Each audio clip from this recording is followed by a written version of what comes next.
ಇಷ್ಟ ಆಗಲ್ಲ. ಅಯ್ಯೋ ಏನಪ್ಪ ಮಾಡೋದು, ಚಿಕನ್ನ ಬೇರೆ ಗ್ರೇವಿ ಇಲ್ವಲ್ಲ, ಇಲ್ಲ ಮಾರನೇ ದಿನ ಚಿಕನ್ ಪೀಸಸ್ ಹೊರಗಡೆ ಹಾಕೋದಕ್ಕೂ ಬೇಜಾರಾಗ್ತಾ ಇರುತ್ತೆ. ಗೋಡಂಬಿ ಹಾಕೊಂಡ್ರೆ ನಾನು ಬೆಳ್ಳುಳ್ಳಿ ಹಾಕೊಳ್ಳಲ್ಲ. ಮತ್ತು 1 ಇಂಚಷ್ಟು ಶುಂಠಿ. ನೀವು ನೋಡ್ತಾ ಇರ್ಬೋದು ನೋಡಿ, ಚಿಕನ್ ಗ್ರೇವಿ ರೆಡಿ ಆಯಿತು. ಇದಕ್ಕೆ ಬಿಸಿ ಬಿಸಿ ಮಲ್ಲಿಗೆ ಇಡ್ಲಿನೂ ಕೂಡ ರೆಡಿಯಾಗಿದೆ. ಸೊ ಇಡ್ಲಿನೂ ನೋಡಿ ತುಂಬ ಚೆನ್ನಾಗಿ ಹತ್ತಿ ಥರ ಬಂದಿದ್ದಾರೆ. ಕುಬೇರ ಮೂಲೆಯಲ್ಲಿ ಒಡವೆ ಇಡೋದು ಓಕೆ, ಆದರೆ ಅಗ್ನಿ ಮೂಲೆಯಲ್ಲಿ ದುಡ್ಡನ್ನು ಇಡೋದ್ರಿಂದ ನಮಗೆ. Friends, welcome back to my channel. Friends, ನಾನಿವತ್ತು ಉಳಿದಿರುವಂಥ ಚಿಕನ್ನ ಇಟ್ಕೊಂಡು ಒಂದು ಸೂಪರ್ ಆಗಿರೋ ಒಂದು ಗ್ರೇವಿನ ಹೇಗೆ ಮಾಡೋದು ಅಂತ ಹೇಳ್ಕೊಡ್ತಾ ಇದ್ದೀನಿ. ಸೊ ಇವಾಗ ಎಲ್ಲರ ಮನೆಯಲ್ಲೂ ಈಗ ನಾನ್ ವೆಜ್ ಮಾಡಿರ್ತಾರೆ, ಉಳಿದ್ಬಿಟ್ಟಿರುತ್ತೆ. ಅದರಲ್ಲಿರುವಂತಹ ಸಾಂಬಾರೆಲ್ಲ ಖಾಲಿ ಆಗಿಬಿಟ್ಟಿರುತ್ತೆ, ಬರೀ ಚಿಕನ್ನೇ ಇರುತ್ತೆ. ಆ ಚಿಕನ್ನ ಏನು ಮಾಡೋದು, ಬರೀ ಚಿಕನ್ನ ತಿನ್ನೋದಕ್ಕಾಗಲ್ಲ, ಅದ್ರ ಜೊತೆ ಗ್ರೇವಿ ಏನಾದರೂ ಇದ್ದರೆ ಚೆನ್ನಾಗಿರುತ್ತೆ ಅಂತ ಯೋಚನೆ ಮಾಡ್ತಾ ಇರ್ತೀವಿ. ಇಲ್ಲಾಂದ್ರೆ ಅದನ್ನು ಹೊರಗಡೆ ಹಾಕ್ಬಿಡ್ತೀವಿ, ಐಡಿಯಾಸ್ಗಳೇ ಇರಲ್ಲ. ಸೊ ಉಳಿದಿರುವಂಥ ಚಿಕನ್ನ ಯೂಸ್ ಮಾಡಿಕೊಂಡು ಸೂಪರ್ ಆಗಿ ಒಂದು ಗ್ರೇವಿನ ಹೇಗೆ ಮಾಡೋದು ಅಂತ ಹೇಳ್ಕೊಡ್ತಾ ಇದ್ದೀನಿ. ಸೊ ಆ ಗ್ರೇವಿನ ಹೇಗೆ ಮಾಡೋದು ಅಂತ ಹೇಳ್ಕೊಡೋದಕ್ಕಿಂತ ಮುಂಚಿತವಾಗಿ ತಮ್ಮಲ್ಲಿ ಒಂದು ರಿಕ್ವೆಸ್ಟ್, ದಯವಿಟ್ಟು ನನ್ನ ಚಾನಲ್ನ ಯಾರ್ಯಾರು ಸಬ್ಸ್ಕ್ರೈಬ್ ಮಾಡದೆ ನೋಡ್ತಾ ಇದ್ದೀರಾ, ನಿಮ್ಮ ಮನೆ ಮಗಳು ದಿವ್ಯಾ ರಾಜೇಶ್ ಅನ್ನೋ ಯೂಟ್ಯೂಬ್ ಚಾನಲ್ನ ಸಬ್ಸ್ಕ್ರೈಬ್ ಮಾಡಿಕೊಂಡು ಬೇಗ ಬೇಗ ಈ ಗ್ರೇವಿನ ಹೇಗೆ ಮಾಡೋದು ಅಂತ ನೋಡೋಣ. ಸೊ ಫಸ್ಟು ನಾನು ಚಿಕನ್ನ ತೋರಿಸ್ತೀನಿ ಉಳಿದಿರುವಂಥದ್ದು. ಇಲ್ಲಿ ನೀವು ನೋಡ್ತಾ ಇರ್ಬೋದು, ಚಿಕನ್ ಎಲ್ಲ ಉಳಿದ್ಬಿಟ್ಟಿದೆ ನೋಡಿ. ಸ್ವಲ್ಪನೂ ಕೂಡ ಗ್ರೇವಿನೇ ಇಲ್ಲ, ಬರೀ ಚಿಕನ್ ಪೀಸಸ್ಸೇ ಉಳಿದ್ಬಿಟ್ಟಿರುವಂಥದ್ದು. ನಾನು ಮೊನ್ನೆ ಸಾಂಬಾರು ಮಾಡಿದ್ನಲ್ಲ, ಅದರಲ್ಲಿ ಉಳಿದಿರುವಂಥದ್ದು ಲೈವ್ಗೆ ಬಂದು ನಾನು ಈ ರೀತಿ ಹೇಗೆ ಮಾಡೋದು ಅಂತ ಹೇಳ್ಕೊಟ್ಟಿದ್ದೆ. ನೀವು ಒಂದ್ಸರಿ ಆ ವಿಡಿಯೋನ ಫ್ರೀ ಮಾಡಿಕೊಂಡು ನೋಡ್ಬೋದು. ಈ ಚಿಕನ್ನ ಯೂಸ್ ಮಾಡಿಕೊಂಡು ಸೂಪರಾಗಿ ಒಂದು ಗ್ರೇವಿ ಮಾಡ್ತೀನಿ ಇವತ್ತು. ನೀವು ಇಲ್ಲಿ ನೋಡ್ತಾ ಇರ್ಬೋದು, ಇಡ್ಲಿಗೆ ಆಲ್ರೆಡಿ ಇಟ್ಟಿದ್ದೀನಿ ನಾನು. ಇಡ್ಲಿಗೆ ತುಂಬ ಚೆನ್ನಾಗಿ ಗ್ರೇವಿನ ಹೇಗೆ ಮಾಡೋದು ಅಂತ ಹೇಳ್ಕೊಡ್ತಾ ಇದ್ದೀನಿ. ನೀವು ಮುದ್ದೆಗೂ ಕೂಡ ಮಾಡ್ಕೋಬೋದು. ಸೊ ಹಾಗಿದ್ರೆ ಹೇಗೆ ಮಾಡೋದು ಅಂತ ನೋಡೋಣ. ನಾನು ಮೊದಲು ಮಸಾಲೆಗೆ ಎಲ್ಲನೂ ಕೂಡ ರೆಡಿ ಮಾಡ್ಕೊತೀನಿ. ನೀವು ಇಲ್ಲಿ ನೋಡ್ತಾ ಇರ್ಬೋದು, 2 ಸ್ಪೂನಷ್ಟು ಕಾಯಿ ಪೌಡರು, ಒಂದು 7-8 ಕಾಳಷ್ಟು ಮೆಣಸು, ಇದನ್ನು ನಾನು ಮಿಕ್ಸಿ ಜಾರ್ ಒಳಗಡೆ ಹಾಕೋತೀನಿ. ಮತ್ತು ಇಲ್ಲಿ ಇದು ಖಾರ ಇಲ್ಲ, ಖಾರ ಮೆಣಸಿನ್ಕಾಯಿ ಆದರೆ 1-2 ಹಾಕ್ಕೊಳ್ಳಿ. ಖಾರ ಇಲ್ದಿರೋದ್ರಿಂದ ನಾನು ಸಣ್ಣ ಸಣ್ಣ ಮೆಣಸಿನ್ಕಾಯಿ ಅಂದರೆ ಹಸಿಮೆಣಸಿನ್ಕಾಯಿ ಒಂದು 5 ಹಾಕೋತೀನಿ. 2 ಗೋಡಂಬಿ ಸೂಪರಾಗಿ ಟೇಸ್ಟನ್ನು ಕೊಡುತ್ತೆ, ಗೋಡಂಬಿನ ಹಾಕೋತೀನಿ. ಗೋಡಂಬಿ ಹಾಕ್ಕೊಂಡ್ರೆ ನಾನು ಬೆಳ್ಳುಳ್ಳಿ ಹಾಕ್ಕೊಳ್ಳಲ್ಲ. ಮತ್ತು 1 ಇಂಚಷ್ಟು ಶುಂಠಿ, 1 ಟೊಮೊಟೊನ ಹಾಕೋತೀನಿ. ನೆಕ್ಸ್ಟು ನಾನು ಫ್ರೈ ಮಾಡೋದಕ್ಕೆ ಈರುಳ್ಳಿ ಏನೂ ಹಾಕಲ್ಲ, ಅದಕ್ಕೋಸ್ಕರ ಒಂದು ಈರುಳ್ಳಿ, ಮೀಡಿಯಮ್ ಸೈಜ್ ಒಂದು ಈರುಳ್ಳಿನ ತೊಗೊಂಡಿದ್ದೀನಿ. ನೆಕ್ಸ್ಟು 1 ಸ್ಪೂನಷ್ಟು ಹುರ್ಗಡ್ಲೆ, ಒಂದು 7-8 ಕಡ್ಡಿಯಷ್ಟು ಕೊತ್ತಂಬರಿ ಸೊಪ್ಪು, ಇಷ್ಟೇ ನಾನು ಇಂಗ್ರೀಡಿಯೆಂಟ್ಸ್ನ ಮಿಕ್ಸ್ ಮಾಡ್ತಾ ಇರೋದು. ಸೊ ಇವಾಗ ಇದನ್ನು ನಾನು ರುಬ್ಕೊಂಡು ಬರ್ತೀನಿ.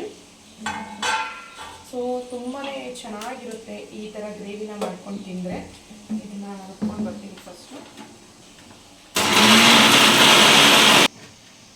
ಸೊ ಇವಾಗ ಗ್ರೈಂಡ್ ಮಾಡ್ಕೊಂಡಾಯಿತು. ನೀವು ಇಲ್ಲಿ ನೋಡ್ತಾ ಇರ್ಬೋದು, ಪೇಸ್ಟ್ ಮಾಡಿ ಇಟ್ಕೊಂಡಿದ್ದೀನಿ. ಇದು ಕೂಡ ರೆಡಿಯಾಗಿದೆ. ನಾನು ಸ್ಟವ್ ಹಚ್ಕೊಂಡು ಒಂದು ಪಾತ್ರೆನ ಇಟ್ಕೊತೀನಿ. ಇದಕ್ಕೆ ಸ್ವಲ್ಪ 1 ಸ್ಪೂನಷ್ಟು ಎಣ್ಣೆನ ಹಾಕೋತೀನಿ. ಸೊ ತುಂಬಾ ಈಸಿ. ಈಗ ನಾವು ಬೇರೆ ಗ್ರೇವಿ ಮಾಡೋದಕ್ಕಿಂತ ಆಲ್ರೆಡಿ ಚಿಕನ್ ಪೀಸಸ್ಸು ಉಳಿದಿರುತ್ತಲ್ವಾ, ಅದನ್ನು ನಾವು ಯೂಸ್ ಮಾಡ್ಕೋಬೋದು. ಹೊರಗಡೆ ಎಸೆಯೋದಕ್ಕಿಂತ ಇದನ್ನು ನಾವು ದುಡ್ಡು ಕೊಟ್ಟು ತಂದಿರ್ತೀವಲ್ವ, ಯಾವುದನ್ನು ಕೂಡ ನಾವು ವೇಸ್ಟ್ ಮಾಡಬಾರ್ದು, ಎಲ್ಲನೂ ಕೂಡ ಯುಟಿಲೈಸ್ ಮಾಡ್ಕೋಬೇಕು. ನಾವು ಪ್ರತಿಯೊಂದು ಕೂಡ ನಮ್ಮ ಭೂಮಿ ಮೇಲಿರುವಂಥ ಪ್ರತಿಯೊಂದು ಯೂಸ್ ಆಗುವಂಥದ್ದು. ಆದರೆ ನಮಗೆ ಯಾವ ರೀತಿ ಯೂಸ್ ಮಾಡ್ಕೊಳ್ಳೋದು ಅಂತ ಗೊತ್ತಿರಲ್ಲ. ಒಂದು ಅನ್ನ ಉಳಿದ್ಬಿಟ್ರೆ ನಾವು ಹೊರಗಡೆ ಹಾಕ್ಬಿಡ್ತೀವಿ. ಸೊ ಇವಾಗ ಎಣ್ಣೆ ಬಿಸಿಯಾಗಿದೆ. ಎಣ್ಣೆ ಬಿಸಿ ಆಗಿದ ತಕ್ಷಣ ಇದಕ್ಕೆ ನಾನು ಈರುಳ್ಳಿ ಹಾಕೋತಾ ಇಲ್ಲ. ಈಗ ಗ್ರೇವಿನ ರುಬ್ಕೊಂಡಿದ್ದಲ್ಲ, ಆ ಗ್ರೇವಿನ ಬಿಸಿಯಾದಂಥ ಎಣ್ಣೆಗೆ ನಾನು ಹಾಕೋತೀನಿ. ಈ ಗ್ರೇವಿ ಫಸ್ಟು ಚೆನ್ನಾಗಿ ಹಸಿ ಸ್ಮೆಲ್ ಹೋಗೋವರೆಗೂ ಚೆನ್ನಾಗಿ ಬೇಯಿಸ್ಬೇಕು. ಫಸ್ಟ್ ಈ ಗ್ರೇವಿನ ನಾವು ಎಷ್ಟು ನೀರು ಬೇಕೋ ಅದಕ್ಕೆ ನೀರು ಹಾಕೋದು.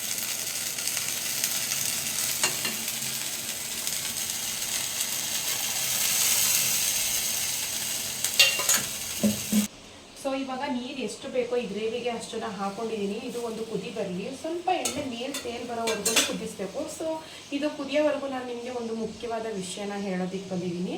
ಸೊ ಎಲ್ಲರ ಮನೇಲಿ ಇರುವಂಥ ಸಮಸ್ಯೆ ಅಂದರೆ ಒಂದು 90% ಮನೇಲಿ ಇರುವಂಥ ಸಮಸ್ಯೆ, ದುಡ್ಡು ಉಳಿಯೋದಿಲ್ಲ. ನಾವು ಎಷ್ಟೇ ಸಂಪಾದನೆ ಮಾಡಿದ್ರು ದುಡ್ಡು ಉಳಿಯೋದಿಲ್ಲ. ಮತ್ತು ಎಷ್ಟೇ ಶ್ರಮ ವಹಿಸಿರೋದಕ್ಕೆ ತಕ್ಕಂಥ ಶ್ರಮ ಬರಲ್ಲ, ಅಂದರೆ ಅಷ್ಟು ಮನಿ ನಮಗೆ ಬರಲ್ಲ, ಆರ್ಥಿಕವಾಗಿ ನಮಗೆ ಸಮಸ್ಯೆನೇ ಆಗ್ತೈತೆ ಅಂತ ಯೋಚನೆ ಮಾಡ್ತಾ ಇರ್ತೀವಿ. ಸೊ ನಾನಿವತ್ತು ಒಂದು ಸೊಲ್ಯೂಷನ್ನ ಹೇಳೋಣ ಅಂತ ಅಂದ್ಕೊಂಡಿದ್ದೀನಿ. ಏನಪ್ಪ ಅಂತಂದರೆ, ಇವಾಗ ಮನೆ ಅಂತ ಅಂದಮೇಲೆ ನಾವು ಕುಬೇರ ಮೂಲೆಯಲ್ಲಿ ನಾವು ರೂಮ್ನ ಮಾಡ್ಕೊಂಡಿರ್ತೀವಿ, ಅಲ್ಲಿ ಬೀರು ಇಟ್ಕೊಂಡು ಒಡವೆ ಹಣ ಎಲ್ಲ ಇಟ್ಕೊಂಡಿರ್ತೀವಿ. ಅಲ್ಲಿ ಇಟ್ಟರೆ ಹಣಕಾಸು ಹೆಚ್ಚು ಕೂಡುತ್ತೆ ಅಂತ ಹೇಳ್ತೀವಿ. ಆದರೆ ನಾನು ಒಂದು ಬುಕ್ಕಲ್ಲಿ ಓದಿದ್ದೆ, ಏನಪ್ಪ ಅಂತಂದರೆ ಕುಬೇರ ಮೂಲೆಯಲ್ಲಿ ಒಡವೆ ಇಡೋದು ಓಕೆ, ಆದರೆ ಅಗ್ನಿ ಮೂಲೆಯಲ್ಲಿ ದುಡ್ಡನ್ನು ಇಡೋದ್ರಿಂದ ನಮಗೆ ದುಡ್ಡು ಹೆಚ್ಚು ಬರುತ್ತೆ ಅಂತ ಕೇಳಿದ್ದೀನಿ. ಸೊ ನಾನು ಕೂಡ ಇಟ್ಕೊಂಡಿದ್ದೀನಿ. ಏನಪ್ಪ ಅಂತಂದರೆ ಮೆಣಸಿನ ಡಬ್ಬ ಬರುತ್ತಲ್ಲ, ಮೆಣಸು ಲವಂಗ ಮತ್ತು ಬೇಳೆಕಾಳು ಇರ್ತೀವಲ್ಲ ಡಬ್ಬ, ಅದರೊಳಗಡೆ ಸ್ವಲ್ಪ ಸ್ವಲ್ಪ ದುಡ್ಡನ್ನ ಇಡೋದ್ರಿಂದ ಹೆಚ್ಚು ಕೂಡುತ್ತೆ. ಮತ್ತು ಈಗ ನಾವೇನಾದರೂ ಒಂದು ಕೆಲಸಕ್ಕೆ ಅಂದರೆ ಸುಮ್ಮನೆ ಮಾಯಾಗಿ ಬಂದ್ಬಿಡುತ್ತಾ ಅಂತ ನೀವು ಕ್ವಶನ್ನು ಕೂಡ ಮಾಡ್ಬೋದು. ಸೊ ಆ ರೀತಿ ಅಲ್ಲ, ಒಂದು ಕೆಲಸಕ್ಕೆ ನಾವು ಕೈ ಹಾಕಿರ್ತೀವಿ, ಅದಕ್ಕೆ ತಕ್ಕಂತೆ ಪ್ರತಿಫಲ ನಮಗೆ ಬಂದಿರೋದಿಲ್ಲ. ಯೋಚನೆ ಮಾಡ್ತಾ ಇರ್ತೀವಿ, ನಾವು ಎಷ್ಟೇ ಪ್ರತಿಫಲ ಅದಕ್ಕೆ ಎಫರ್ಟ್ ಹಾಕಿದ್ರು ಕೂಡ ಅದಕ್ಕೆ ಪಾಸಿಟಿವ್ ಆಗಿ ರಿಸಲ್ಟ್ ಬರಲ್ಲ ಅಂತ ಅನ್ಕೋತಾ ಇರ್ತೀವಿ. ಆ ರೀತಿ ಇರೋರು ನೀವು ಮೆಣಸಿನ ಡಬ್ಬಕ್ಕೆ ಮತ್ತು ಬೇಳೆ ಡಬ್ಬಕ್ಕೆ, ಆ ಡಬ್ಬಗಳಿಗೆ ನೀವು ಸ್ವಲ್ಪ ಸ್ವಲ್ಪ ಹಣನ ಇಡೋದ್ರಿಂದ ಯಾವಾಗಲೂ ಕೂಡ ನಾವು ದುಡ್ಡು ಬೇಗ ಖರ್ಚಾಗಲ್ಲ, ಮನೇಲಿ ಯಾವಾಗಲೂ ದುಡ್ಡು ಇದ್ದಂಗೆ ಇರುತ್ತೆ, ಮತ್ತು ನಾವು ಶ್ರಮ ಪಟ್ಟದಕ್ಕೂ ಕೂಡ ಪ್ರತಿಫಲ ಚೆನ್ನಾಗೂ ಕೂಡ ಬರುತ್ತೆ ಅಂತ ಹೇಳ್ತೀವಿ. ಮತ್ತು ನಿಮ್ಗೆ ಹೇಳ್ಬೋದು ಅಗ್ನಿ ಮೂಲೆ, ಜ್ಞಾಪಕ ಇರಲಿ, ಅಗ್ನಿ ಮೂಲೆ ಅಂದರೆ ಅಡುಗೆ ಮನೇಲಿ ಇಟ್ಟಿರುವಂಥ ಮೆಣಸಿನ ಡಬ್ಬ ಮತ್ತು ಲವಂಗ ಮತ್ತು ಬೇಳೆ ಡಬ್ಬದಲ್ಲಿ ನೀವು ದುಡ್ಡನ್ನು ಇಡೋಕೆ ಸ್ಟಾರ್ಟ್ ಮಾಡಿ. 1 ತಿಂಗಳು ಟ್ರೈ ಮಾಡಿ, 1 ತಿಂಗಳಾದ್ಮೇಲೆ ನನಗೆ ಮೆಸೇಜ್ ಮಾಡಿ. ಸೊ ಅದು ನಿಜನೂ ಕೂಡ ಹೌದು, ನಾನು ಟ್ರೈ ಮಾಡಿದ್ದೀನಿ. ಯಾಕಂದರೆ ಯಾವಾಗಲೂ ನಾವು ಎಷ್ಟೇ ಸಂಪಾದನೆ ಮಾಡಿದ್ರು ಕೂಡ ಅದು ನೀರು ಥರ ಖರ್ಚು ಆಗ್ತಾನೇ ಇರುತ್ತೆ. ನೀವು ಆ ರೀತಿ ಸೇವನೆ ಮಾಡ್ಬೋದು. ಮತ್ತು ನಾನು ಇನ್ನೊಂದು ವಿಷಯ ಹೇಳಬೇಕು, ನೆಕ್ಸ್ಟ್ ವಿಡಿಯೋದಲ್ಲಿ ಹೇಳ್ತೀನಿ, ಹಣನ ಯಾವ ರೀತಿ ನಾವು ಸೇವ್ ಮಾಡಬೇಕು. ಹುಷಾರಿಂದ ಈಗ ಎಲ್ಲನೂ ಸಂಪಾದನೆ ಮಾಡ್ತೀವಿ, ಗೊತ್ತಾಗಲ್ಲ, ಎಲ್ಲಂದ್ರಲ್ಲಿ ಖರ್ಚು ಮಾಡ್ತೀವಿ. ಆ ರೀತಿ ಖರ್ಚು ಮಾಡೋದ್ರ ಬದಲು ನೀಟಾಗಿ ಒಂದು ಪ್ಲಾನಿಂಗ್ನ ಹಾಕೊಂಡು ಯಾವ ರೀತಿ ಖರ್ಚು ಮಾಡೋದು ಅನ್ನೋದು ಕೂಡ ನಾನು ನೆಕ್ಸ್ಟ್ ವಿಡಿಯೋದಲ್ಲಿ ನೋಡ್ತೀನಿ. ನೆಕ್ಸ್ಟ್ ವಿಡಿಯೋದಲ್ಲಿ ದಯವಿಟ್ಟು ನೀವು ಆ ವಿಡಿಯೋನ ಮಿಸ್ ಇಲ್ದೇ ವಾಚ್ ಮಾಡಿ ಅಂತ ಕೇಳ್ಕೊತೀನಿ. ಸೊ ಇಲ್ಲಿ ನೀವು ನೋಡ್ತಾ ಇರ್ಬೋದು, ಗ್ರೇವಿ ಆಲ್ಮೋಸ್ಟ್ ನೋಡಿ ಎಲ್ಲ ಚೆನ್ನಾಗಿ ಕುದಿ ಬಂದೈತೆ. ಈಗ ಇದಕ್ಕೆ ನಾನು ಉಪ್ಪು ಹಾಕಬೇಕು, ಯಾಕಂದರೆ ಚಿಕನ್ಗೆ ಹಾಕಿರುವಂಥ ಉಪ್ಪು ಅಷ್ಟೇ ಸಾಕಾಗಲ್ಲ, ಗ್ರೇವಿಗೂ ಸ್ವಲ್ಪ ಉಪ್ಪು ಬೇಕಲ್ವಾ. ಸ್ವಲ್ಪನೇ ಹಾಕೋತೀನಿ, ಉಪ್ಪು ಹಾಕ್ಬಿಟ್ರೆ ಕಷ್ಟ. ಇಲ್ಲಿ ಇಡ್ಲಿನೂ ಕೂಡ ಬಂದಿದೆ, ಇಡ್ಲಿ ಆಫ್ ಮಾಡ್ಕೊತೀನಿ. ಸೊ ಇವಾಗ ನಾನು ಚಿಕನ್ ಪೀಸಸ್ ಉಳಿದಿತ್ತಲ್ಲ ಅದನ್ನು ಈಗ ನಾನು ಈ ಗ್ರೇವಿ ಒಳಗಡೆ ಹಾಕೋತಾ ಇದ್ದೀನಿ. ಇಲ್ಲಿ ನೋಡ್ತಾ ಇರ್ಬೋದು. ಸೊ ತುಂಬಾ ಚೆನ್ನಾಗಿರುತ್ತೆ. ಅಯ್ಯೋ ಹೀಗಿರುತ್ತೆ ಏನು ಅಂತ ಒಬ್ಬೊಬ್ರು ಯೋಚನೆ ಮಾಡ್ಬೋದು. ಚೆನ್ನಾಗಿರುತ್ತೆ, ಟ್ರೈ ಮಾಡಿ ನೋಡಿ. ನಾವು ಯಾವಾಗಲೂ ಈ ರೀತಿಯೇ ಮಾಡೋದು. ಈಗ ನಾವು ಇಡ್ಲಿ ಮಾಡ್ತಾ ಇರ್ತೀವಿ, ಒಬ್ಬೊಬ್ಬರಿಗೆ ಚಟ್ನಿ ಇಷ್ಟ ಆಗಲ್ಲ, ಅಯ್ಯೋ ಏನಪ್ಪ ಮಾಡೋದು, ಚಿಕನ್ ಮೇಲೆ ಬೇರೆ ಗ್ರೇವಿ ಇಲ್ವಲ್ಲ, ಇಲ್ಲ ಮಾರನೇ ದಿನ ಚಿಕನ್ ಪೀಸಸ್ ಹೊರಗಡೆ ಹಾಕೋದಕ್ಕೂ ಬೇಜಾರಾಗ್ತಾ ಇರುತ್ತೆ. ಒಬ್ಬೊಬ್ಬರಿಗೆ ಬರೀ ಡ್ರೈ ಚಿಕನ್ ತಿನ್ನೋದಕ್ಕೂ ಬೇಜಾರಾಗ್ತಾ ಇರುತ್ತೆ. ನೀವು ಈ ರೀತಿ ಟ್ರೈ ಮಾಡಿ. ಸೊ ತುಂಬಾ ಚೆನ್ನಾಗಿರುತ್ತೆ, ಒಂದು ಹೊಸ ಟೇಸ್ಟ್ ಅನಿಸುತ್ತೆ, ತುಂಬಾ ಚೆನ್ನಾಗಿರುತ್ತೆ. ಅದಕ್ಕೋಸ್ಕರ ಇದು ನಿಮಗೆ ಯೂಸ್ ಆಗ್ಬೋದೇನೋ ಅಂತ ನಾನು ನಿಮಗೆ ಈ ವಿಡಿಯೋದಲ್ಲಿ ತೋರಿಸ್ತಾ ಇದ್ದೀನಿ. ಇಲ್ಲಿ ಸ್ವಲ್ಪ ಸಾಂಬಾರು ಉಳಿದೈತೆ, ಇದನ್ನು ಕೂಡ ನಾನು ನೀರು ಹಾಕಿ ಒಳಗಡೆ ಹಾಕ್ಬಿಡ್ತೀನಿ. ಇದು ಒಂದು ಕುದಿ ಬರಲಿ. ಚಿಕನ್ ಆಲ್ರೆಡಿ ಬೆಂದಿದೆ, ಇನ್ನೂ ಜಾಸ್ತಿ ಹೊತ್ತು ಬೇಯಿಸೋ ಅವಶ್ಯಕತೆ ಇಲ್ಲ.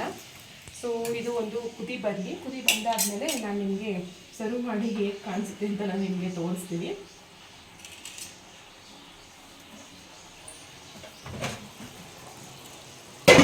ಸೊ ಇಡ್ಲಿನೂ ನೋಡಿ ತುಂಬ ಚೆನ್ನಾಗಿ ಅಕ್ಕಿ ಥರ ಬಂದಿದೆ ಇಡ್ಲಿ. ನಮ್ಮ ಮನೇಲಿ ಯಾವಾಗಲೂ ಅಷ್ಟೇ ನಾನು ಹಾಕೋದು ಸೊಸೈಟಿ ಅಕ್ಕಿ, ಆದರೂ ಕೂಡ ಇಡ್ಲಿ ನೋಡಿ ಚೆನ್ನಾಗಿ ಬರುತ್ತೆ. ಸೊ ಫ್ರೆಂಡ್ಸ್, ನೀವು ಇಲ್ಲಿ ನೋಡ್ತಾ ಇರ್ಬೋದು, ಉಳಿದಿರುವಂಥ ಚಿಕನ್ನ ಯೂಸ್ ಮಾಡಿಕೊಂಡು ಗ್ರೇವಿನ ರೆಡಿ ಮಾಡಿಕೊಂಡೆ. ಇವಾಗ ಏನಿದ್ರು ಸರ್ವ್ ಮಾಡ್ಕೊಳ್ಳೋದು ಅಷ್ಟೇ ಬಾಕಿ. ನೀವು ಇಲ್ಲಿ ನೋಡ್ತಾ ಇರ್ಬೋದು, ಫ್ರೆಶ್ಶಾಗಿ ಕಾಣಿಸ್ತೈತಲ್ವಾ, ಇದೇ ಟೆಕ್ನಿಕ್ ಅಂತ ಹೇಳೋದು. ಸಖತ್ತಾಗಿರುತ್ತೆ ಗ್ರೇವಿ ಅಂತೂ. ಮತ್ತು ಫ್ಲೇವರು ಕೂಡ ಒಂದು ಸಪ್ರೇಟ್ ಟೇಸ್ಟ್ನ ಕೊಡುತ್ತೆ ಈ ರೀತಿ ಮಾಡೋದ್ರಿಂದ. ಉಳಿದಿರುವಂಥದ್ದು ವೇಸ್ಟ್ ಮಾಡೋಂಗಿಲ್ಲ, ನಾವು ಇದನ್ನು ಯೂಸ್ ಮಾಡ್ಕೋಬೋದು ನಾವು. ಸೊ ಇಲ್ಲಿ ನೀವು ನೋಡ್ತಾ ಇರ್ಬೋದು ನೋಡಿ, ಚಿಕನ್ ಗ್ರೇವಿ ರೆಡಿ ಆಯಿತು. ಇದಕ್ಕೆ ಬಿಸಿ ಮಲ್ಲಿಗೆ ಇಡ್ಲಿನೂ ಕೂಡ ರೆಡಿಯಾಗಿದೆ. ಎಷ್ಟು ಚೆನ್ನಾಗಿರುತ್ತಲ್ವ ಈ ರೀತಿ ಮಾಡ್ಕೊಂಡು ತಿಂದರೆ. ಸೊ ನೀವು ದೋಸೆ, ಚಪಾತಿ, ಇಡ್ಲಿ ಈ ರೀತಿ ಮಾಡ್ಕೊಂಡು ತಿನ್ಬೋದು, ತುಂಬಾ ಚೆನ್ನಾಗಿರುತ್ತೆ. ಸೊ ಫ್ರೆಂಡ್ಸ್, ನೀವು ನೋಡಿದ್ರಲ್ಲ, ನಾನು ಉಳಿದಿರುವಂಥ ಚಿಕನ್ನ ಯೂಸ್ ಮಾಡಿಕೊಂಡು ತುಂಬ ಚೆನ್ನಾಗಿ ಗ್ರೇವಿನ ಯಾವ ರೀತಿ ಮಾಡಿದೆ ಅಂತ. ನೀವು ಕೂಡ ನಿಮ್ಮ ಮನೇಲಿ ಟ್ರೈ ಮಾಡಿ, ಹಾಗೆ ಹೇಗಿತ್ತು ಅಂತ ಕಾಮೆಂಟ್ ಮಾಡಿ. ಹಾಗೆ ದಯವಿಟ್ಟು ನಿಮ್ಮ ಫ್ರೆಂಡ್ಸ್ಗಳ ಜೊತೆ ಶೇರ್ ಮಾಡ್ಕೊಳ್ಳಿ, ಅವರು ಕೂಡ ಈ ರೀತಿ ಟ್ರೈ ಮಾಡ್ಬೋದು ಅಂತೇಳಿ ನಾನು ಈ ವಿಡಿಯೋನ ಎಂಡ್ ಮಾಡ್ತಾಯಿದ್ದೀನಿ. ಓಕೆ ಫ್ರೆಂಡ್ಸ್, ಬಾಯ್.